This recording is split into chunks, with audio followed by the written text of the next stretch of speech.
설교를 준비하다 보면은 이 설교가 참 중요하다 그런 느낌이 들 때가 있어요. 이제 내가 이런 말해서 우습지만은 이제 설교 내용이 잘 전달되든 안 되든 재미가 있든 없든 그건 중요한 게 아니고 굉장히 중요한 설교다 그런 생각이 들 때가 있습니다. 오늘이 그런 내용입니다. 그러니까 조심은 안 돼요. 졸면 절대 안 돼. 자, 죽을 사람인데 자기가 죽을 줄 모르는 사람이 있어요. 영적으로 하나님을 떠난 사람은, 저도 떠나 있었지만 과거에 하나님을 떠난 사람은 죽을 사람이 아니고 죽은 자입니다. 에베소 2장 1절에 너희 허물과 죄로 죽었던 너희를 살리셨도다. 실감이 안 나는데 우린 죽어본 적이 없기 때문에 영적으로는 예수님을 만나야 사는 거예요. 네. 그걸 기억하셔야 돼요. 이미 죽은 사람인데 돈이 있고 힘이 있고 행복하니까 자기가 죽은 줄 모르고 이미 죽어버렸는데 영적으로. 그래서 지옥에 부르면 갈 사람인데 언제든지 자기가 이미 죽은 존재인 줄 모르고 사지멀쩡하여 폼잡고 다니는 사람이 있어요.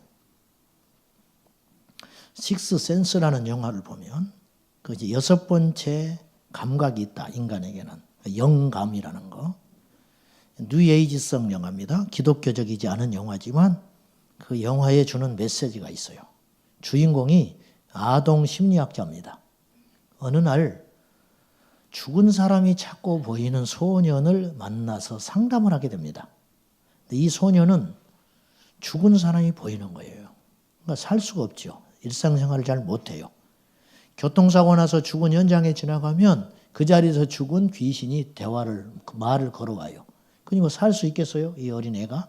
그래서 이제 그 병을 고치기 위해서 이 심리학 박사하고 이렇게 자꾸 대화를 하는 중인데 이 영화의 클라이막스는 마지막 장면이에요.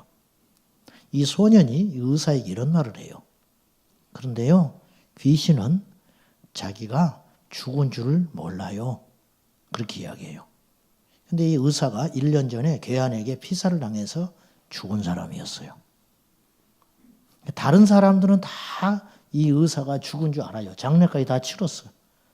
근데 정작 이 의사는 죽은 홀령과 대화가 가능한 소년하고만 자꾸 대화를 했기 때문에 자기가 살아있는 줄 알았던 거예요. 근데 죽은 자였어요. 지옥 갈 자로 걸어가고 있는데 자기가 지옥 가는 줄을 몰라요. 얼마나 무서운 일이냐 이거. 자, 저에게 가끔 책을 보내주는 분들이 계셔요. 너희가 바른 믿음 안에 있는가? 어떤 분 이런 책을 보내주셨어요. 그런데 진흙 속에서 부활을 발견한 것처럼 유명한 출판사에서 나온 책이 아닌데 굉장히 저에게 큰 도전을 줬어요. 이 책이. 이 책에 보면 저자가 이런 말을 해요. 사프츠 베리 백작이라는 사람이 있었는데 이 사람의 말을 인용해서 다음과 같은 이야기를 해요. 그 백작이 이런 말을 했다는 거예요. 들어보십시오. 요즘에는 믿음 외에는 모두 사라진 듯하다. 이게 칭찬 아닙니다. 잘 들어보세요. 요즘에는 믿음 외에는 모두 사라진 듯하다. 어디서? 교회에서 그리스도를 구주로 영접하고 마음으로 하나님을 믿기만 하면 구원을 받는다고 말할 뿐이다.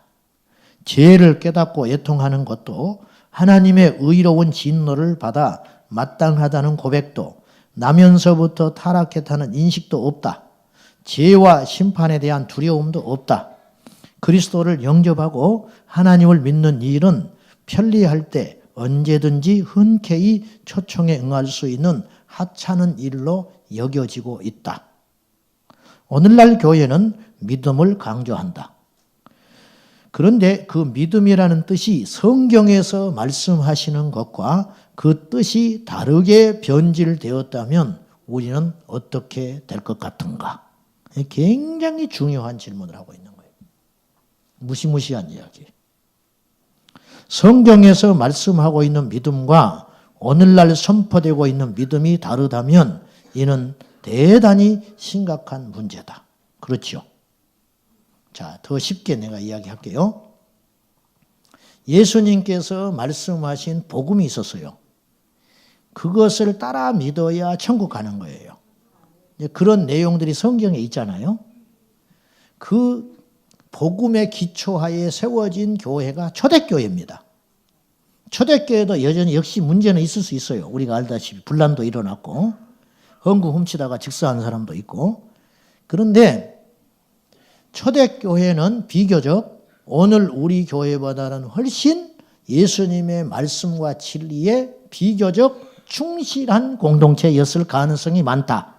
그 이유, 예수님이 부활 승천하신 후에 바로 생겨졌기 때문에 그러니까 변질될 수 있는 시간이 별로 없었다는 거예요. 2000년이 흘렀잖아요, 지금은. 그러니까 타협하고 변질되고 우리 뜻대로 입맛에 맞게 말씀을 왜곡할 가능성이 오늘 우리에게는 훨씬 많아지게 돼버린 거라는 거예요.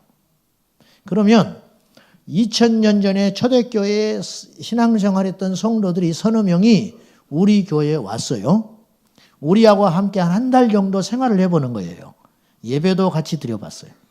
예배도 드리고 우리 직장생활하는 것도 같이 따라가 보고 봉사하는 것도 해보고 가정에서 우리가 어떻게 살아가는 것도 같이 살아봤어요. 그리고 한 달쯤 지나서 우리에게 떠나면서 그들이 당신들 짱이다. 그러면 우리는 천국 갈 자들이에요. 그런데 고개를 흔드는 거예요. 우리는 이런 식으로 예배 안 드렸다는 거예요. 우리는 이런 마음으로 봉사 안 했다는 거예요. 우린 직장에서 이런 태도로 직장생활 안 했다는 거예요. 그렇게 말을 하면 누가 틀린 거예요? 그들이 틀린 거예요? 우리가 틀린 거예요? 우리가 틀렸지요. 이게 무서운 거라는 거예요. 우리를 제대로 믿고 있는 것처럼 착각에 빠지게 하는 요소들이 몇 가지 있어요. 첫째, 열심과 열정이에요. 다시 말해서 열심히 우리가 하고 있으면 내가 믿음이 제대로 된 줄 착각한다는 거예요. 두 번째, 사람들의 평판과 칭찬이에요. 다른 사람들이 우리 보고 믿음이 좋다고 그러면 내가 믿음이 진짜 좋은 줄 알 수 있다는 거예요. 근데 아닐 수 있어요. 그렇죠. 세 번째, 오랜 경력이에요. 그러니까 오래 예수 믿었으니까. 우리 집이 3대 예수 믿는 집안이야. 우리 집안에 거의 목사, 장로님, 권사님 그래. 그러니까 나도 믿음이 좋아. 그렇게 말은 안 하지만 은연중에 그런 자기 체면에 빠질 수 있다. 그래요, 안 그래요? 네 번째, 어쩌면 이게 제일 분별하기 어려워요. 자기가 옳은 소리를 듣고 있고 옳은 말을 하고 있으니까 자기가 옳은 길로 가고 있는 줄 알아요. 여기서 옳다는 말은 윤리적 옳음을 말하는 게 아니에요. 진리에 대한 이야기라는 거예요. 성경 말씀을 많이 듣고 성경 말씀을 주절주절 이야기하니까 내가 성경에 충실한 진짜 백이 그리스도인 줄 착각할 수 있다. 얼마나 이게 무서운 일이냐는 거예요. 주일날 식당 한편에서 붕어빵 굽죠. 그러면 남자가 굽든 여자가 굽든 집사님이 굽든 어린애가 굽든 구우면 약간 차이는 나요. 색깔, 많이 구웠다든지 태웠다든지 그런 거는 있을 수 있지만 모양은 똑같이 나오는 거예요. 그렇죠? 붕어빵이 그대로 나오겠죠.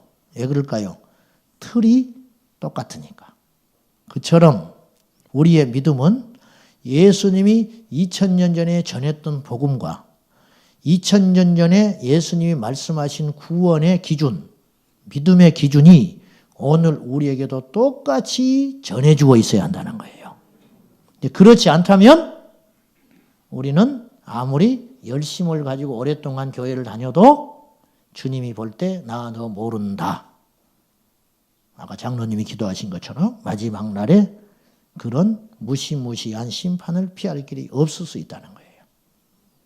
그러면 오늘 우리가 초대교회 성도들이 생각했던 것과 우리가 생각했던 믿음에 대해서 두 가지를 점검을 해봐야 돼요. 첫째, 구원관이에요. 구원관. 우리가 생각하는 이렇게 믿으면 구원받지 하는 기준이 있잖아요. 나름대로. 우리가 설명을 하든 못하든 들었던 그런 구원의 기준이 있잖아요. 그것하고 2000년 전 초대교회 성도들이 생각했던 구원의 원리하고 같아야 되는데 이것이 차이가 있다면 우리는 심각한 문제라는 거예요. 제가 같은 말을 계속하고 있는 거예요.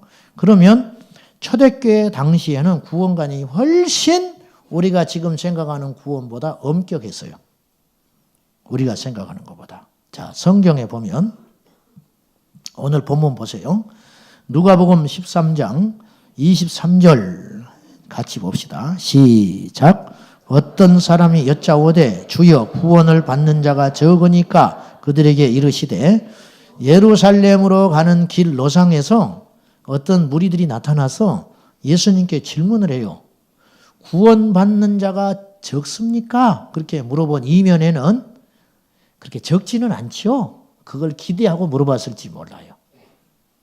그렇지 않지요. 그런 뉘앙스가 있는 것 같아요. 내 느낌에. 그 말에 예수님이 많다 적다라고 말하시지 않고 답을 이렇게 하셨어요. 24절 시작. 좁은 문으로 들어가기를 힘쓰라. 많다는 말이 적단 말이에요. 적다라고 직접적으로 표현 안 했지만 이미 적다는 뜻을 100% 담고 있는 말이에요. 그러므로 예수님의 말씀하신 구원받는 숫자는 많아요, 적어요? 적지요. 그럼 오늘 우리가 같이 예배 드리잖아요. 우리 중에 구원받는 자가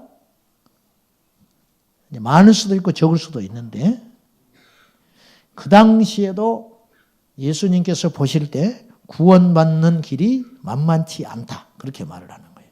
유진 피터스는 이 본문을 이렇게 해석했어요. 들어보세요. 너희는 하나님과 함께하는 삶에 전념하여라. 생명 곧 하나님께 이르는 길은 정신을 바짝 차려야만 갈 수 있는 힘든 길이다. 예수님은 천국 가는 길이 좁다고 분명히 수차 이야기했어요. 그런데 오늘날 우리는 구원받는 것을 마치 쉬운 것처럼 그런 뉘앙스로 훈련받아 왔어요. 자, 그 대표적인 말씀이 요한복음 3장 16절인데 제가 이 말씀을 요한복음 3장 16절을 이번 설교를 준비하면서 다시 깊이 내가 묵상해 봤어요. 하나님이 세상을 이처럼 사랑하사 누구를 주셨어요? 독생자를 주셨으니 이는 저를, 이게 문제라는 거예요. 이는 저를 믿는 자마다 멸망하지 않고 영생을 얻게 하려 하심이라 그랬죠? 믿는 자마다라고 하는 이 단어에 숨겨진 뉘앙스가 마치 믿기만 하면 된다. 이런 뜻이 담겨져 있는 거예요. 그래서 이 말씀이 만만하게 여겨지는 거예요. 즉 사랑이라고 하는 단어가 너무 크게 자리 잡아버리는 거예요. 거기서는. 하나님이 우리를 사랑하셨다. 그러니까 그냥 된다. 이런 느낌이 확 와버리는 거예요. 근데 예수님의 이 말씀을 제가 곰곰이 묵상해 볼 때 믿는 자마다 할 때 그 앞에 빠져 있는 단어가 있다는 걸 알게 됐어요. 제대로 정확히 믿는 자마다. 그렇죠? 그러니까 예수님은 우리처럼 설렁설렁 넘어간 분이 아니고 타협의 여지가 있는 분도 아니고 예수님이 믿는다 그러면 우리처럼 섞여버린 믿음을 말하는 게 아니고 순도 100%의 믿음을 말하는 거예요. 그러니까 나를 따라라 그럴 때 예수님이 우리는 이렇게 열심히 노력해서 따라가는 정도 되면 되겠지 그렇게 해석을 하는데 예수님은 따르라 할 때 전혀 타협의 여지를 안 줘버려요.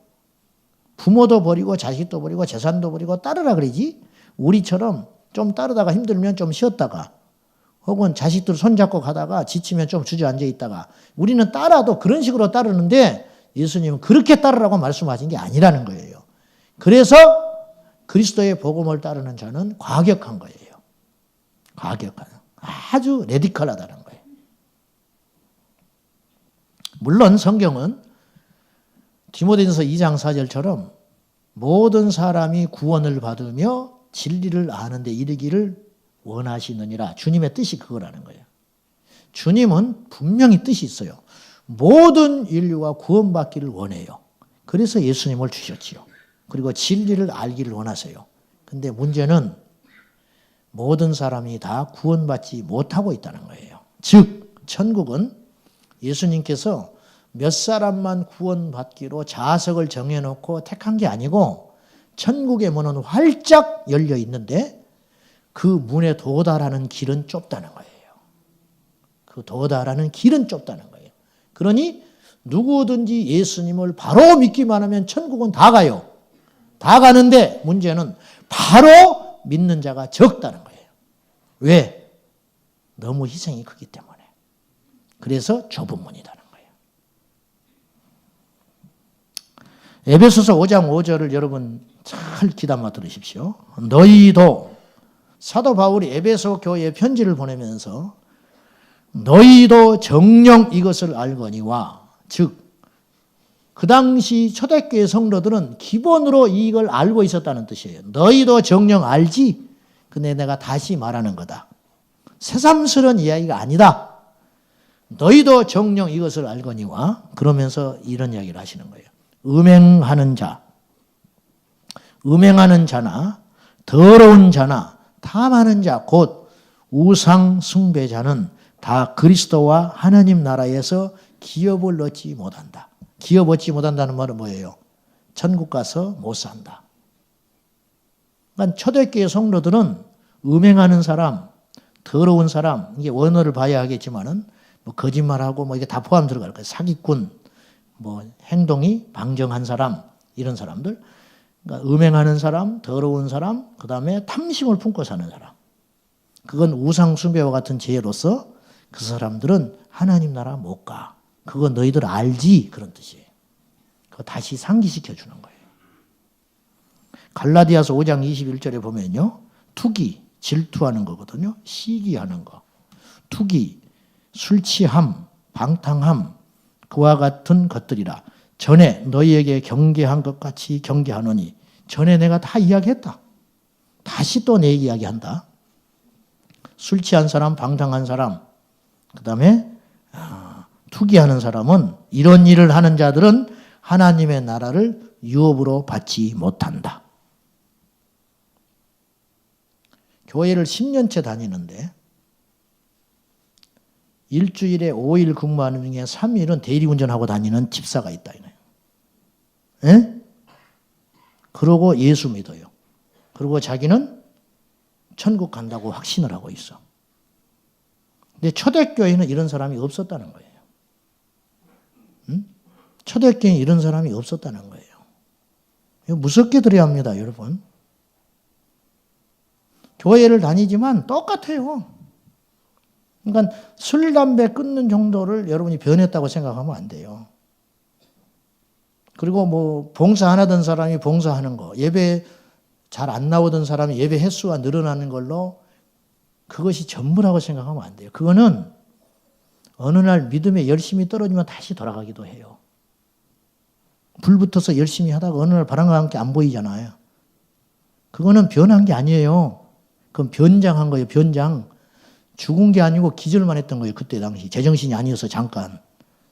그러다가 다시 제정신이 돌아버린 거예요. 은혜가 떨어지니까. 부흥에 끝나니까. 그건 변화가 아니라 속 사람의 근본적 변화는 그런 변화가 아니에요. 저부터서 마찬가지. 속 사람의 근본적인 변화가 구원의 증거인데 속 사람의 근본적 변화는 어떤 변화냐면 돈이 싫어지는 거예요. 그리고 수다쟁이가 말이 없어지는 거예요. 그리고 형제 간에 유산 싸움 하던 사람이 그걸 스톱하는 거예요. 음란하고 죄짓고 세상에서 직장 생활에서 남의 봉투나 갈취하고 뇌물이나 받아갖고 오는 사람이 그걸 갖다가 11조 하는 게 믿음이 아니고 그걸 안 하는 것이 구원의 증거라는 거예요. 그러니까 구원받는 사람이 적지요. 왜? 그렇게 변하고 믿는 사람이 별로 없거든요, 이 세상에는.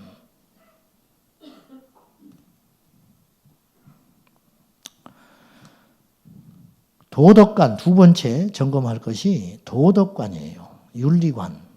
자, 초대교회의 구원과 윤리는, 초대교회 당시의 구원과 윤리는 동전의 양면 같았어요. 그걸 뗄 수 있습니까? 못 떼는 거예요. 즉, 올바른 삶을 구원의 증거로 봤다는 거예요. 근데 오늘 우리는 그렇게 안 생각 안 해요. 저도 피해자야.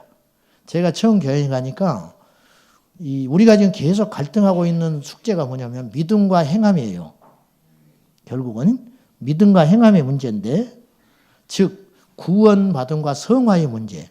이걸 우리가 어떻게 배워왔냐면, 여러분도 대부분 그렇게 배웠어요. 옛날에 교회 처음 갔을 때.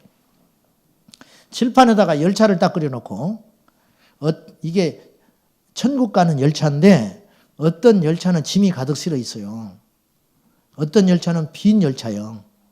근데 둘 다 천국은 간다 이거예요. 근데 빈 열차는 천국 가면 받을 상이 없어요. 무슨 말인지 아시죠? 근데 짐을 싣고 간 열차는 천국 가면 받을 상이 커. 그러니까 구원은 은혜로 무조건 받는 거다. 예수 믿으면. 근데 그 다음에 바르게 사는 삶은 구원과는 상관이 없고 상과의 문제다. 상. 그래서 제가 그 말을 딱 듣는 순간에 어떤 생각이 내 어린 마음에 자리 잡게 됐냐면, 내가 이런 생각을 하게 된 거예요. 여러분도 그랬을지도 몰라요. 그러면 내가 천국은 따놨네 이제. 천국 간다고 하니까, 나는 못 갈 줄 알았는데 간다고 자꾸 하니까 가는 걸로 나는 이제 믿은 거예요. 천국을 갈 걸로 믿습니다. 내가 그냥 믿었어요. 근데 천국에 갈 때 화물차에 화물이 없으면 상을 덜 받는데요. 그래, 그러면 나는 세상에서 적당히 놀고 갈 것 가고 그렇게 살다가 천국 가서 상 좀 덜 받지 뭐. 나는 이래버렸어요. 왜? 어차피 천국은 좋은 거 아니야. 기가 막히게 좋은 것이니까 좀 덜 받으면 어때? 변두리서 살지 뭐, 천국 가서. 이 땅에서 적당히 살다가. 근데 이 생각이 너무 잘못됐더라는 거예요, 제가. 이 땅의 현재 그리스도인은 거의 그렇게 배워요. 거의 암암리에 그런 생각들을 갖고 있어요. 그러면 예수님도 그렇게 말씀하셨을까요? 초대교회 성도들도 그런 생각을 가지고 예수 믿었을까요? 아니었다는 거예요. 문제는 이게 화내는 게 아니에요. 그냥 하는 소리예요. 그냥. 자, 에베소서 5장 8절과 9절에 보면, 너희가 전에는 어두움이더니 이제는 주 안에서 빛이라. 이제 거듭났다 그런 뜻이에요. 너희가 이전에는 어둠이었다. 근데 이제는 주 안에서 빛이라.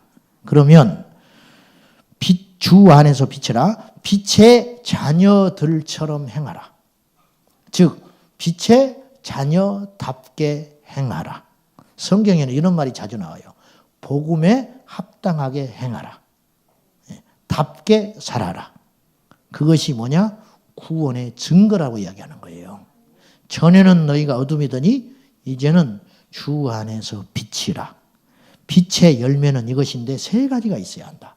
착함, 모든 착함, 의로움, 진실함에 있느니라.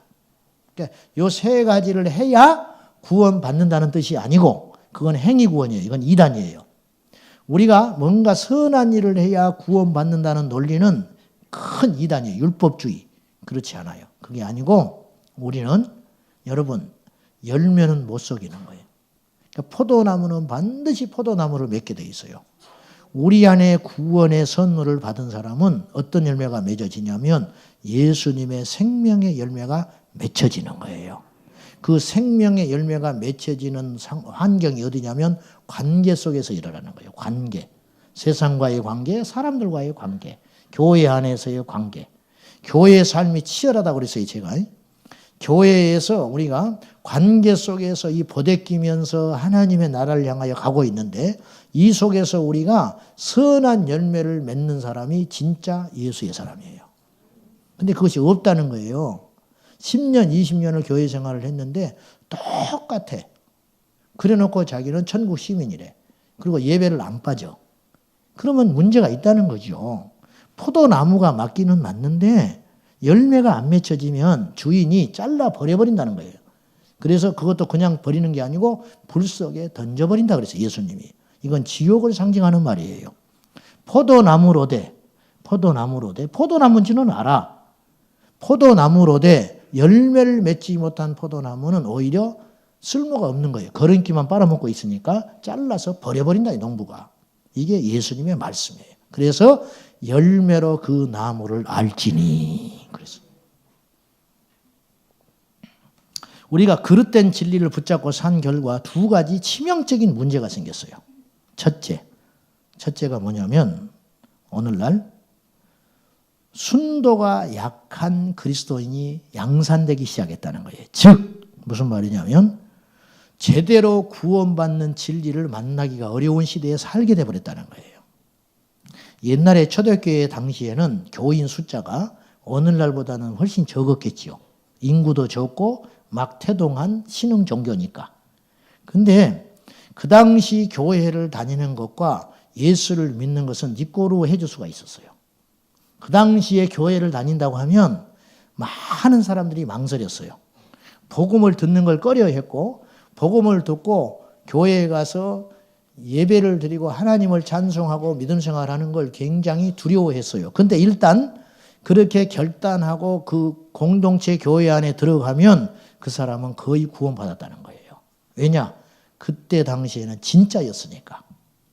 그리고 다 버릴 줄 준비하고 간 거예요. 그 당시 예수를 믿는다는 것은 어떻게 예수를 믿으며 예수 믿음의 의미를 알고 시작했다는 거예요. 그러니까 순도 100%예요.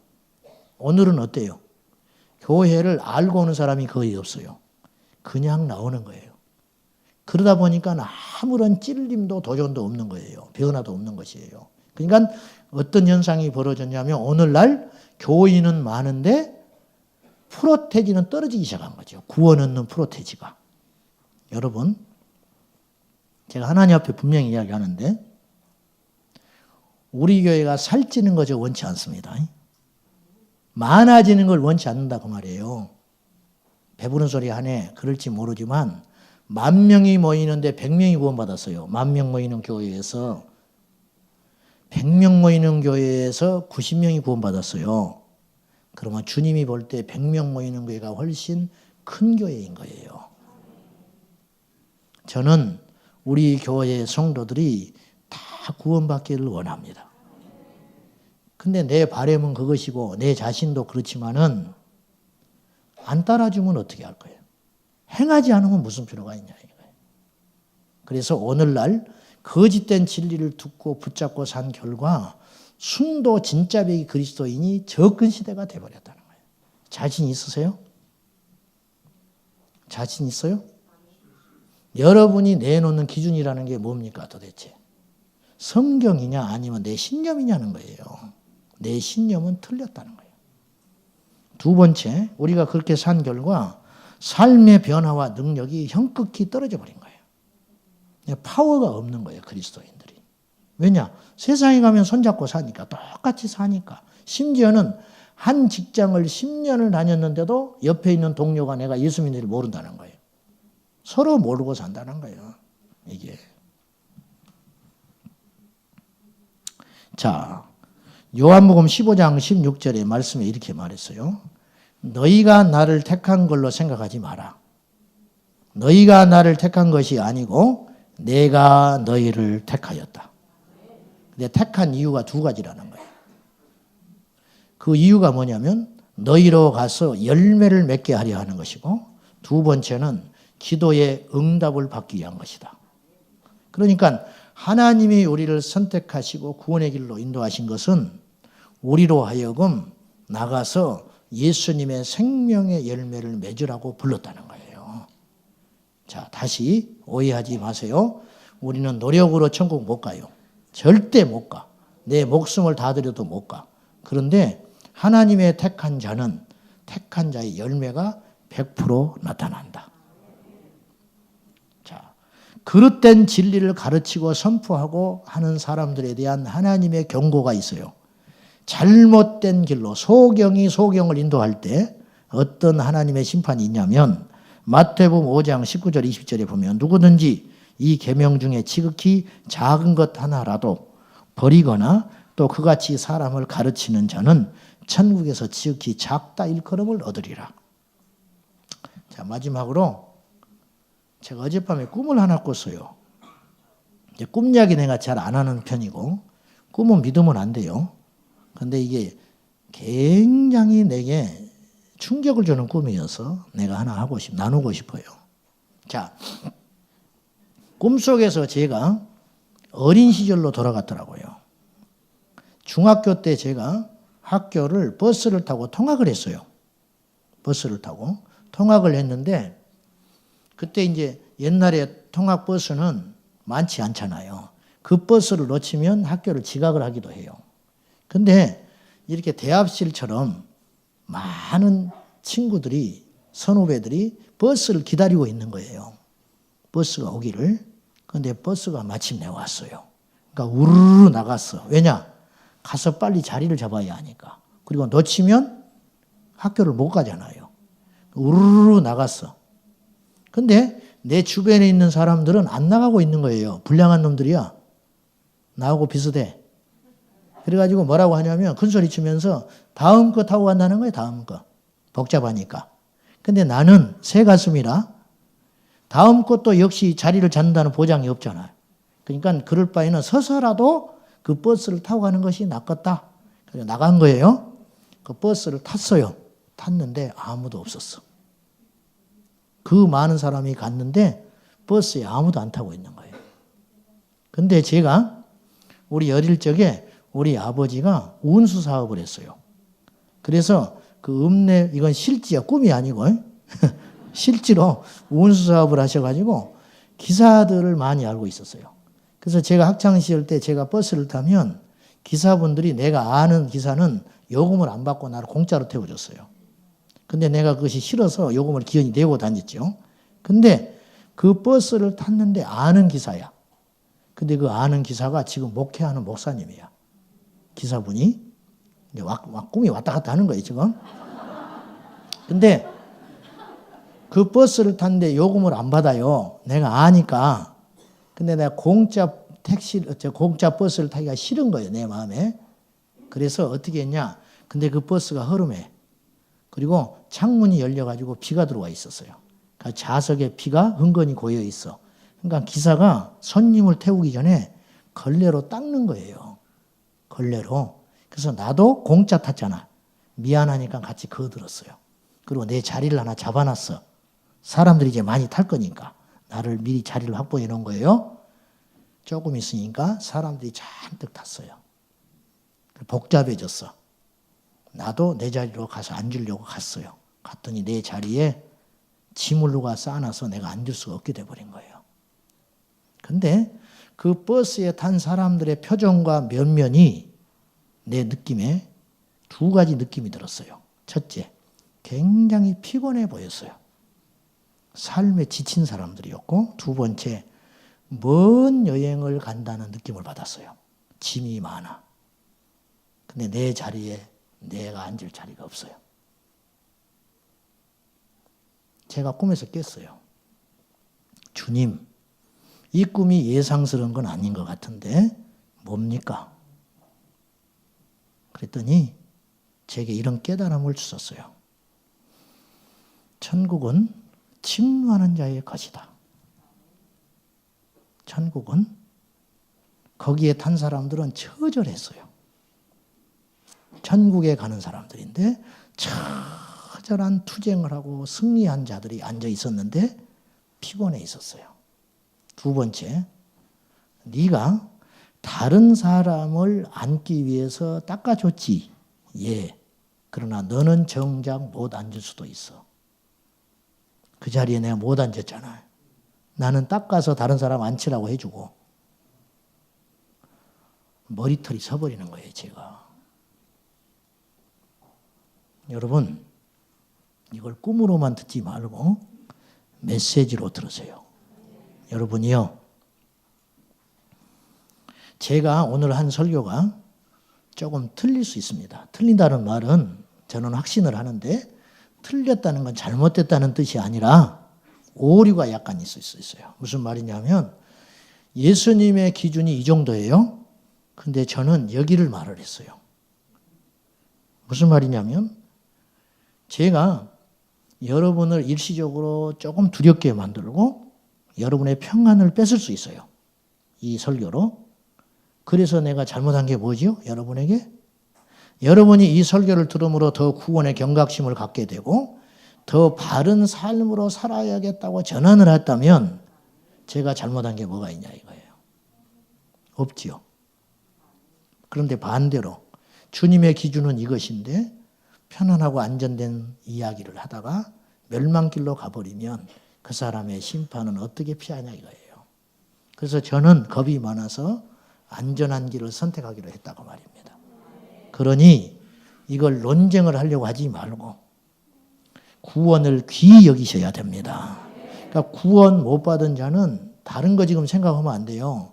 이것만 중심으로 구하고 하나님께 나와야 하고 구원을 설령 받았다 할지라도 히브리서 2장 3절에 보면 이 큰 구원을 등한히 여기면 어찌 보응을 피하리요 그랬어요.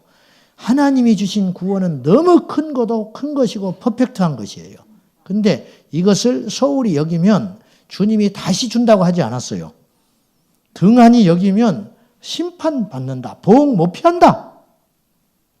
빌립보서 2장 12절에 내가 전에 너희들과 함께 있을 때도 그렇게 말했던 것처럼 내가 다시 너희들에게 말하노니 경계하노니 너희의 구원을 두렵고 떨림으로 이루라. 이 말은 주님이 주신 구원이 불완전하니까 이루어가라 그런 뜻이 아니고 완성시켜라는 말이 아니고 주님이 주신 구원은 완전하지만 그 구원을 내가 두렵고 떨리는 마음으로 소중히 간직하기 위하여 힘쓰고 애써라. 언제까지? 주님 만날 때까지. 그렇지 않으면 그 구원을 이룰 수 없느니라.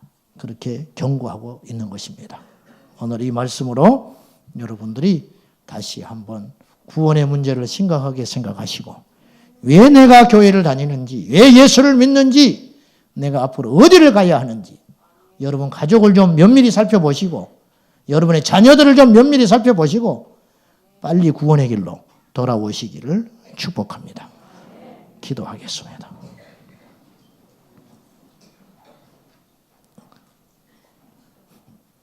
아버지 하나님, 진리 안에서 행하는 자라야만이 진짜입니다.